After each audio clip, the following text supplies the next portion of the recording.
I'm Amy Goodman with Juan Gonzalez. Well, we end today's show with a shocking new expose that reveals how the U.S. Coast Guard is detaining suspected thousands of drug smugglers they arrest in international waters and keeping them jailed at sea for up to several months before they're charged in a U.S. federal court. Many of the suspects are low-level smugglers from impoverished fishing towns in Latin America.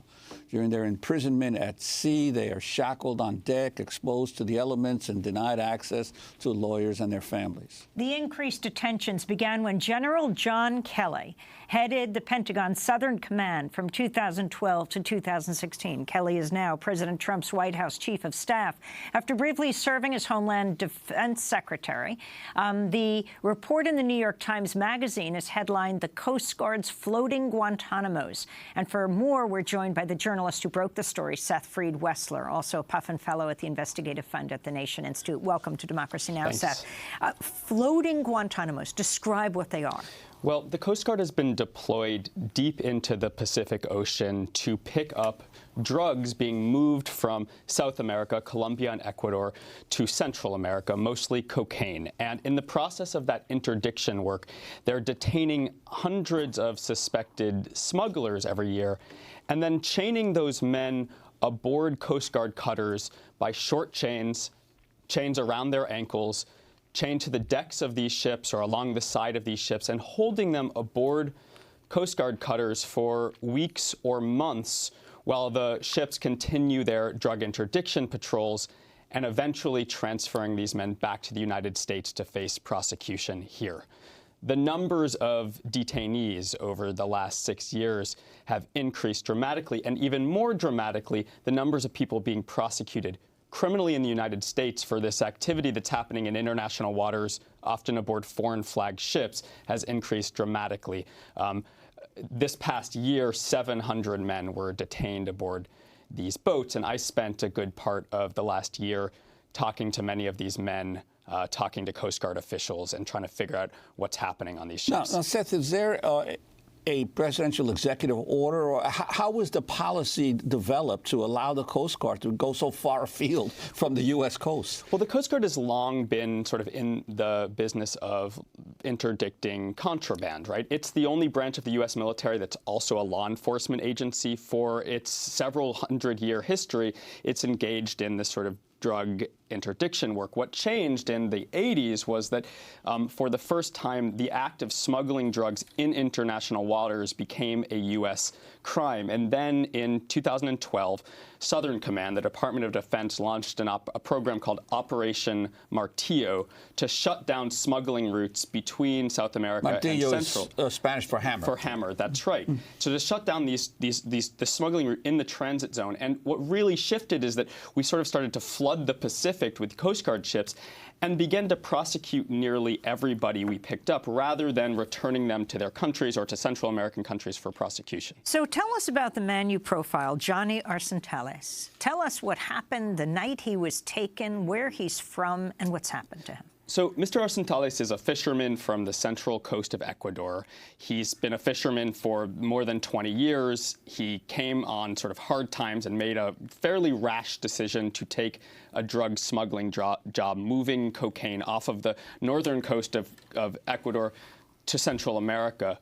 On that trip, this 1,000-mile trip, he was spotted by a U.S. Navy airplane that flew off of a Central American base, interdicted, picked up by the Coast Guard, and then brought aboard a Coast Guard cutter. And he and the 6 other men he was smuggling drugs with were held for 70 days aboard a series of Coast Guard and Navy ships until eventually they were transferred to the U.S.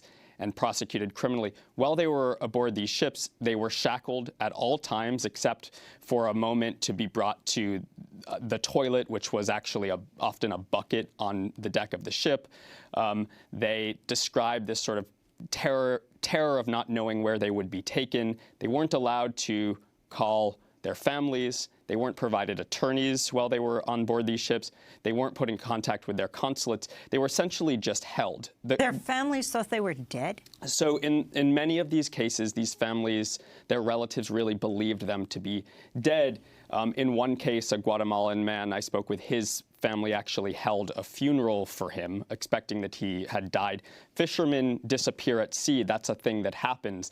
They assumed that they would be receiving a waterlogged body back in their town. Instead, they got a call more than 70 days later from, in the case of Johnny Arson Tallis, from a Florida jail, saying that he had been brought to the United States. Now, you mentioned that they're not given any legal representation or read Miranda rights and so forth. But what about the issue that if the Coast Guard is arresting people that they know are from other countries, they have some responsibility to the governments of these countries to notify them that they're seizing their subjects? Well, the U.S. is notifying the countries that the boats are registered to. So in this case, the United States contacted Guatemala, where the boat that Johnny Arson Tallis was aboard was registered. Guatemala gave the U.S. permission to board and detain the men on this ship, on this speedboat.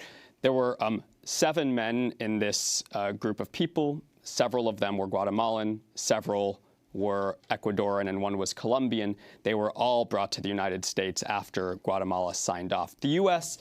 Has agreements with dozens of Central and South American countries to facilitate this boarding process, and as a result has been able to prosecute hundreds of people every year in U.S. court for this activity that's happening in the sort of legal gray zone of international waters. Which U.S. court do they bring them to? They bring nearly all of these men to Florida, to courts in the 11th Circuit in Florida, because the 11th Circuit prosecutors and judges there have experience in these cases. There are task forces set up in Florida to take on drugs, and because the 9th Circuit, the California courts, have actually put some restrictions on the kinds of cases that can be prosecuted.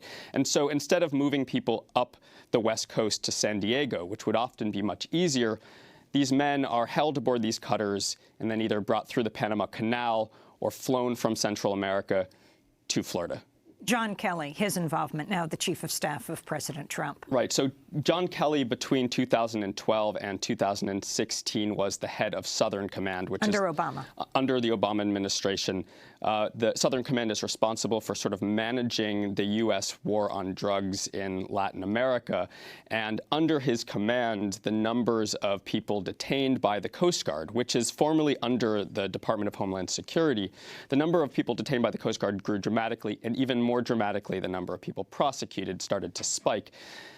Kelly has long been a proponent of this idea that to keep the U.S. safe, we need to push our border outward. We need to operate law enforcement and military activity far, far away from the borders. And that's really been the strategy that the Coast Guard has been pulled into. We have 10 seconds. To operate deep into the Pacific, sometimes thousands of miles from the U.S., and hold people aboard these cutters in the meantime for weeks or months at a time. John Kelly expanded this program. It was under his watch at Southern Command that this program grew. We're going to leave it there, but we'll continue to pursue this story. Seth Freed-Wessler will link to your story in the New York Times Magazine, headline The Coast Guard's Floating Guantánamos. Democracy Now! Produced by Renee Feltz, Dina Guzder, Nermeen Sheikh, Carla Wells, Laura Gaddis, Sam Alkoff. I'm Amy Goodman with Juan Gonzalez. Thanks so much for joining us.